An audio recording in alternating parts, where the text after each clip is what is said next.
5-year-old Amal Durra, the latest civilian to be killed in southern Lebanon.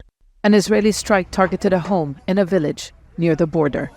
The conflict between Israel and the Lebanese armed group Hezbollah has been largely confined to military targets, but since October, at least 47 civilians have been killed on this side of the border.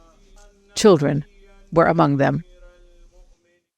Hezbollah has accused Israel of deliberately targeting civilians to pressure it to stop fighting and has promised revenge, but it continues to insist its position is one of deterrence and defense.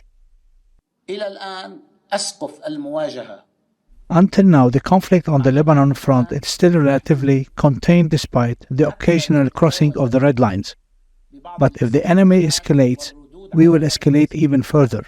We will not halt the fighting but react to any situation that we face. Israel has intensified its attacks on Hezbollah targets, at times striking deeper inside Lebanon. It has also intensified its attacks on Iranian and Iranian-linked targets in neighboring Syria. It's been doing this for years to prevent Iran's military influence from growing there. But since the war on Gaza, the strikes have become more frequent. I was at school and heard 3 successive sounds. People were terrified and went out. We all gathered and started crying. Israel has attacked much of the 120-kilometer border area with Lebanon by air and artillery when Hezbollah opened what it calls a support front for Gaza in October. It has been attacking military positions in northern Israel since. Tensions are high and international efforts to contain the conflict have so far failed. The United States, which is leading that effort, has said it doesn't support an expansion of the cross-border fight between Israel and Hezbollah. Its State Department has called on both sides to calm the situation, halt the escalation, and allow displaced civilians on both sides of the border to return to their homes.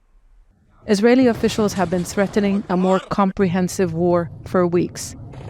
The Defense Minister, Yoav Gallant, says the so-called equations have collapsed and nothing is standing in the way of the Air Force and the Army when it decides to attack Beirut, Damascus, or any other city. Hezbollah, too, has drawn its line. It says there will be no halt to the fighting until the war on Gaza ends. Zeina, Khodra, Al Jazeera, Beirut.